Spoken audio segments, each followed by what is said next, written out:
Hey there, and welcome to my very first video on this channel, Deep Driftless Adventures. And today I want to share a story with you, kind of a forgotten about story, and that is the story of Alvin Straight.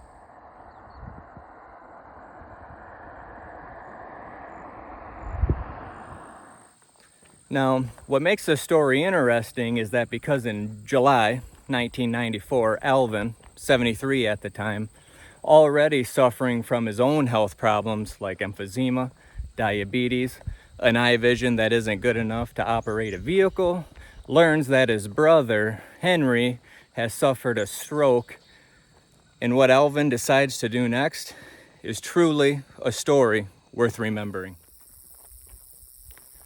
Alvin knows he needs to visit his brother, Henry. Alvin, living in Lorenz, Iowa, and Henry, Mount Zion, Wisconsin, a distance of about 250 miles.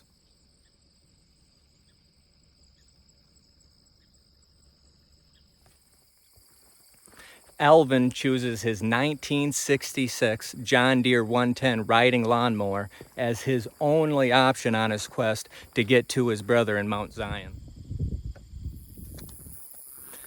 Also in this video, we're gonna head to Claremont and we're gonna sit down with a man who was living there at the time, and he's gonna share with us his story of his run-in with Alvin. And we're gonna visit some of the filming locations along the way as Alvin's journey across Iowa and Wisconsin inspired the movie, The Straight Story.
I have made it into the town of Claremont. Now, the character of Dennis Rear from the Straight Story and his likeliness, his generosity, and his kindness is actually based on the Claremont resident Dennis Rear. Now, we will be speaking with him in just a minute. Now, Dennis met Alvin on a summer day when he was coming down the Highway 18 hill leading into Claremont. So we'll have a word with him in about that day that he met Alvin Straight. Dennis, good to see you again. Nice to see you again. So if you could walk us through about that day that you met Alvin and kind of, what you remember about him and where he was coming from and where he was going. Yeah, well, how it started out was that they was going to burn that house across the highway from me, and so I invited friends of ours over, Johnny Jans, to come over and maybe watch it. When it was burning away down there, why, we heard a big boom, and we looked over, and there was a little 111 John Deere tractor pulling the big trailer. He rolled into my yard, which is across from where the fire was, across the highway. And then we ran over there to see what was going on. And here he was, older guy from Lorenzo, Iowa, I guess. We asked him, and he said he was going over to see his brother over Wisconsin. And so we said, well, you're not going to be able to drive that right now for a while. So we said, well, push it over in my garage. And I got a nice carport at the end of the garage. And we shoved it in there. And then we told him he could stay over and that night, because the next day some other friends of mine was going down to Centerville, Iowa. There was a Amish wagon train coming through from the East Coast to the West Coast, and we knew him. He was from Iowa here, and so we went down there for a couple days, and we come back, and I had told the John Deere company to go over and fix it because it broke the belt. And so they said, okay, they'd go over tomorrow. So I told Alvin that, and probably wouldn't see him. We won't be back for a couple days. And so we left and come back in a couple days. The buggy and Alvin, or the trailer and Alvin was still sitting in my carport. I said, what happened? How come they didn't fix it? He said, I never seen anybody, never come over. So I went over and asked him, I said, what's going on here? How come they didn't fix that belt? And he said, well, we didn't really want to know what was going on. We wanted to wait till you got back. And I said, well, he'd have paid you for it. I said, otherwise I would have, you know that.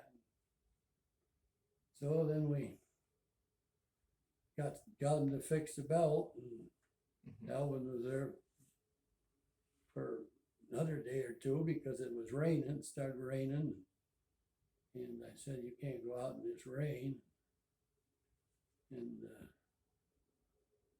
so he stayed in there, and then he wouldn't come in the house to eat because he wouldn't use the phone. I'd have to carry the phone out, and my wife would bring the food out. He'd sit there and wait till it got hot, cold before he would eat it. And so then we sat there and talked, and there was other people who came over and visited with him. But that house that burnt down, the fire department helped push the trailer and tractor off the field where I had it parked. And they was practicing with burning the house down because it was too old a house. So then when Alvin was getting ready to go, we told him he'd have to be awful careful because it's a long ways up. You got a big steep hill going out of town towards Postville. And then we sort of found out where he was at. Instead of going right over to the prairie, went up through Lansing because they wanted him across. Well, that was in the movie art. So we knew then that he had got over to his brothers. And then after that was all done, we thought it was all over with. And then about a month later, or 3 weeks later, I just can't remember, it's been so long ago. Mary Sweeney, producer for a film. I think she worked out California because she lived in Wisconsin with it, or Minnesota. I don't really Wisconsin, I believe. But anyway, she come and called to want to know if she could talk to us about that tractor And we said, well, sure. And she come in and asked all kinds of questions, and got everything lined up, and she said she'd like to make a movie out of it. And then Dave Lynchy said, yeah, that'd be fine. We'd like to get that going. So then they said, well, it'll probably take 4 to 5 weeks before we can get her going, but it wasn't long, and all of a sudden it was all kinds of trucks and stuff in backyard in my yard there, and they was getting ready to do the movie. So, the Straight Story movie, now, what do you think that meant for the town of Claremont? I'm sure it was a pretty big deal for Oh them. yeah, it was. There was all kinds of people, not just Claremont, people coming from all the smaller towns around down there, visiting, and then they'd be the restaurants and the bars and stuff, and we'd be doing good. And the trailer, we had a trailer court campground right across the road from us too, and gee, that filled up with trailers and stuff. The people who was staying there over the weekend to just watch them entertain themselves. So that really helped the town of Claremont. It was there, probably, from when they started till they cleaned up, I think it was at least 2 weeks. And there was all kinds of different people there. And then they had some guards, police guards come out of Chicago, just a busload of them, and they just stayed around there and just watched everything. And so it turned into a big deal there, just over taking him off the road and putting him in my shed, and then we was gone. If I wouldn't have left, everything would probably been over the next day. Because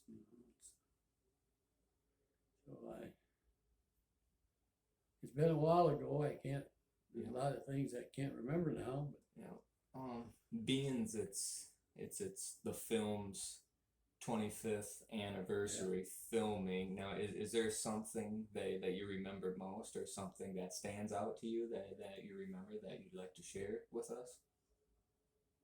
well, that I got to go out to Lorenz, Iowa, and meet Alvin's wife and daughter, and all that. And we was spent some time out there. I think it would have been Alvin's brother or something that showed us around some, and we enjoyed that. I'd never been there before, and then got to meet Alvin's brother up in Black Mount Zion. Up by Mount Zion there. Hadn't met him before, and that was quite a place. So, yeah, but a lot of things happen between all this, It's, that was a big 2 weeks in Claremont, that I know of. Before we wrap this up, is there anything else you would like to share, whether it was the movie or about Alvin Straight himself? Alvin was a real nice guy, real quiet guy. He talked, but you had to ask him questions, and he very seldom would, carry on a conversation. But there was a couple people from Claremont that would take him for a ride around, show him the town, and spend some time while they were waiting for me to get back, But otherwise, but he was happy when he was there. But he'd make a big pot of coffee, couple gallon can, and then he wouldn't drink nothing till it was cold, and he wouldn't drink nothing, eat none of the food Carla brought out till it got cold. And remember stuff like that, you know. But, there's a lot of other things I just can't, you know, I just, Yep. been a long time ago. Yeah, well, thank you. Yeah. Thank you. I have made it down to Claremont. Super, super excited to be here. I'm just gonna take a little bit of time, stroll up and down a few of these streets and see what this little quiet town has to offer. And I'm gonna enjoy every minute of it.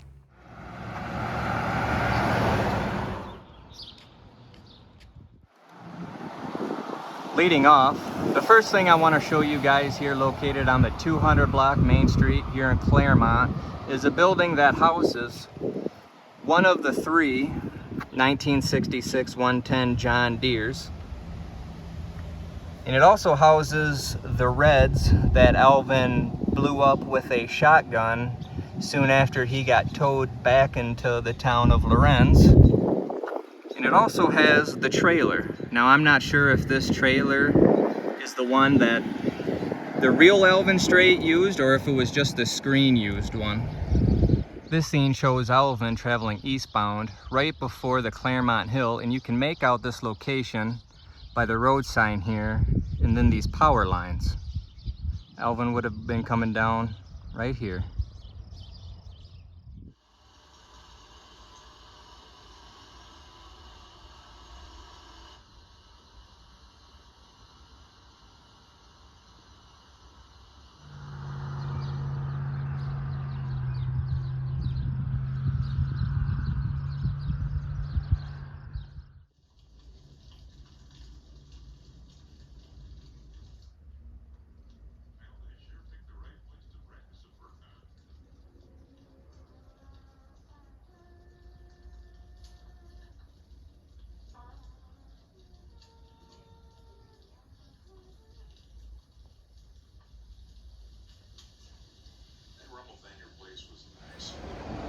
That Rummer Thanger place sure was an eyesore. Big time.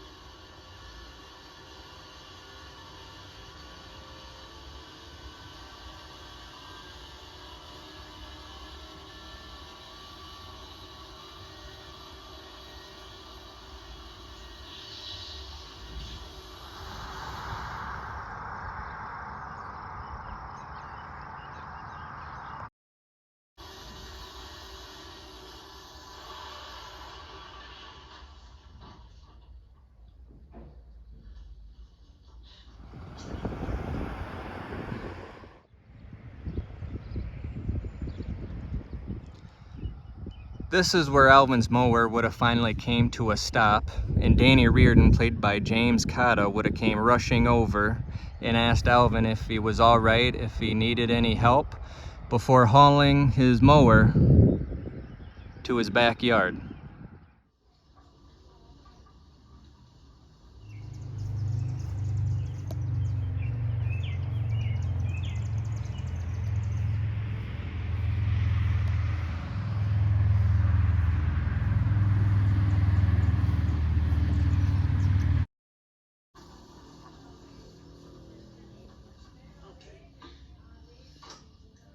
You okay?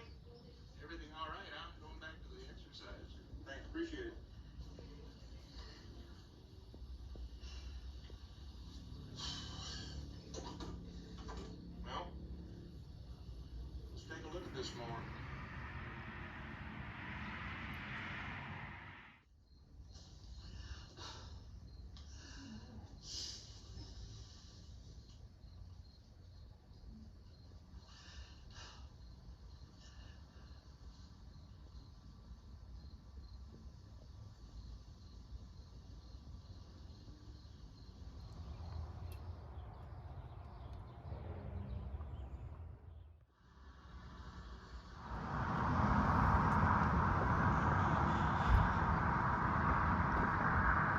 Now I'm riding a little higher and rolling a little faster, except when he came down that hill.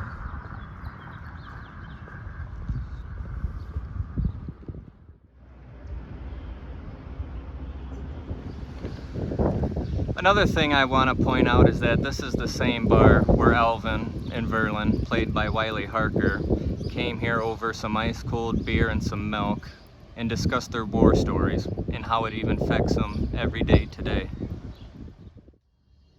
I picked up a mournful taste for liquor in France. When I came back, I couldn't drink enough. This is the location right here where the Farley brothers repaired Alvin's mower, but at least he got 20% taken off the labor. Zero? Radiac? Got the mower assembly free with this here little old wrench. You said wouldn't work. I said it worked pretty good, wouldn't you?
We are so close to the Mississippi River, and a few more things I'd love to share with you guys is that in the film, it shows Alvin crossing the river westbound into the city of Lansing on the Black Hawk Bridge, versus in reality, Alvin would have crossed the river from Marquette, Iowa into the city of Prairie du Chien, Wisconsin.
I'm standing in front of the Union Hill Cemetery, and this is where Alvin would have camped the night before he would have reached Mount Zion. And this spot right here was where he had that one-on-one heart-to-heart conversation with the priest. I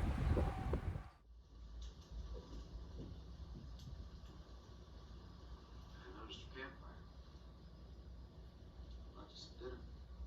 Mashed potatoes. And you can make out this filming location by what looks to be the shapes of stars bolted here and on the entrance gate, and also by these sets of tombstones right here.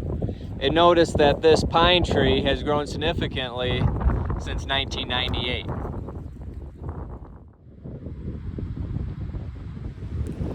I'm on County Road W, and this is the same road Alvin would have used to get into the bar here in Mount Zion to ask directions to his brother's place.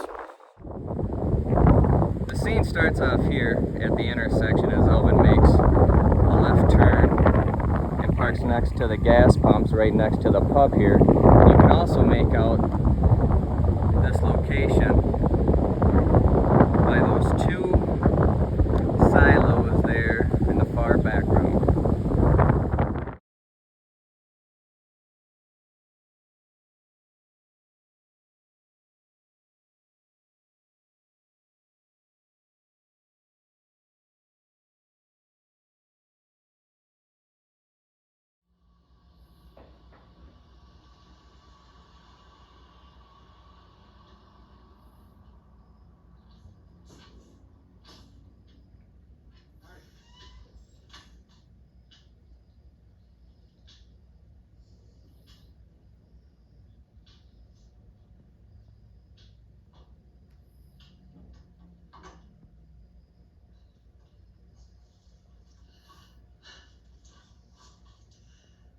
I haven't had a drink in a lot of years, but now I'm in happy.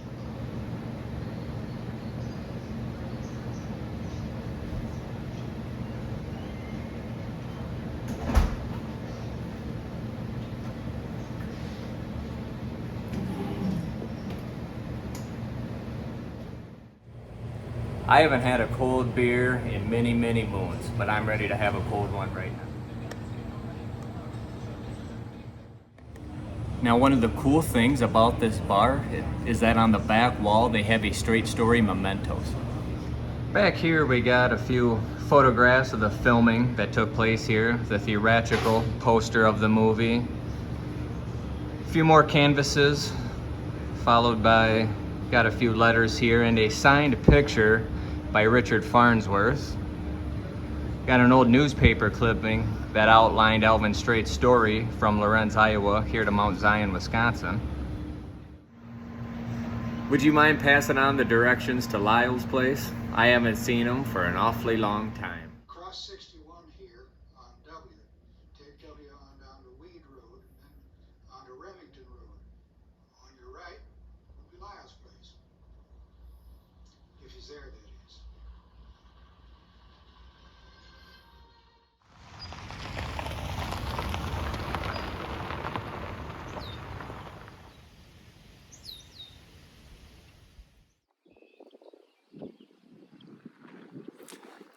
I am on Roller Coaster Road in Alameda County, Iowa. Now this is important because it substitutes for County Road W, which runs through Mount Zion, Wisconsin. Something I do want to point out is the bartender, played by Russ Reed, again said, you just crossed 61 here on W. Take W on down to Weed Road, then on to Remington. On your right will be Lyle's place. But Weed Road is in fact West Ridge Road, and Remington is just simply Remington Hill.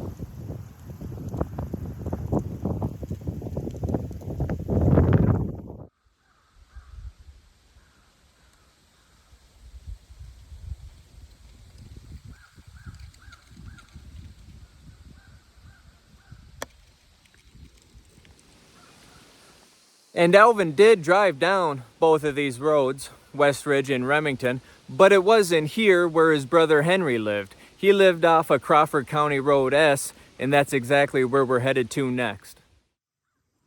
Alvin would have came down Remington and would have turned left onto S and would have traveled about 1/8 of a mile north.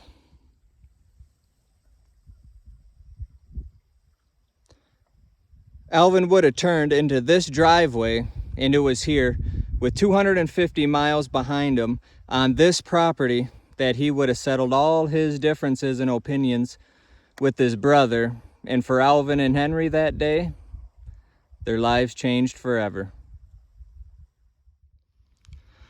Alvin was not a man of publicity.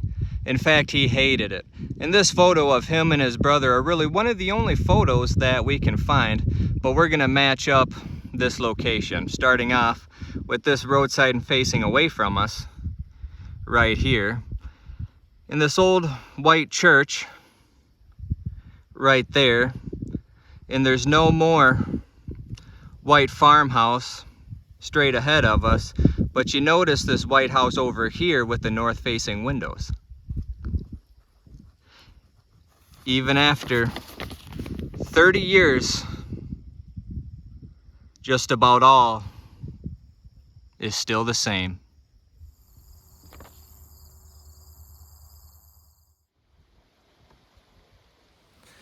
Now I've made it out here to Wakuta, and those involved in the movie decided to use this location instead of Remington Hill as the road his brother resides off of. And we're gonna go through as best we can, and we're gonna match up a few of the filming locations leading up to the ending of the Straight story.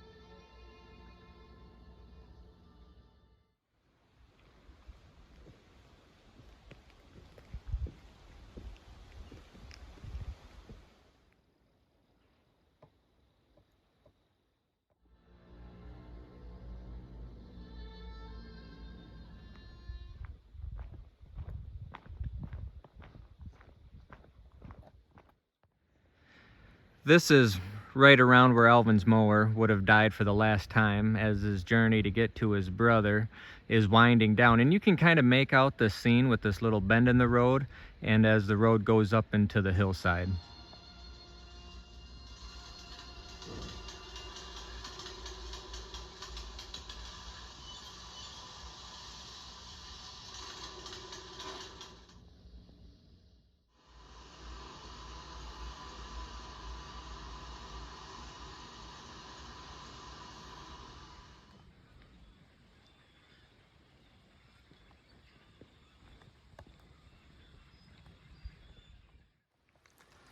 As Alvin and the other farmer would have come down the hill, he would have signaled to him right here that his brother's is just on the right-hand side.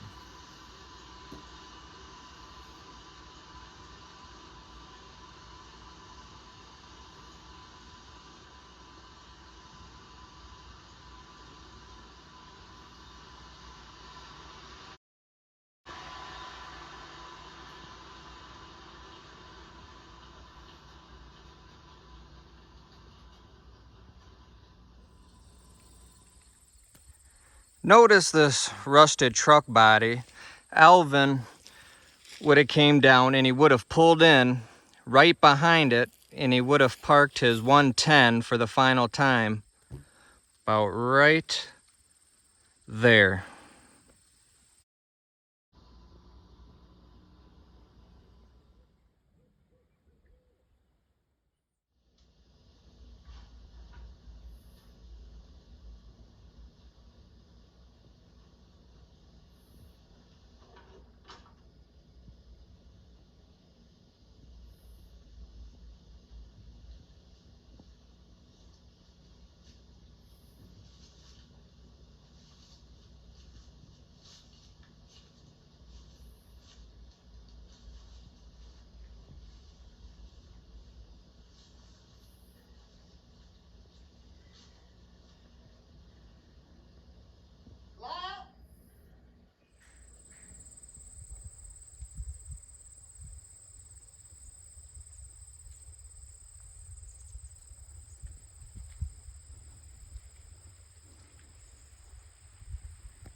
Alvin would have reunited with his brother on the front porch of his cabin, which would have been about right here, and that's where they would have settled their differences from the past decade.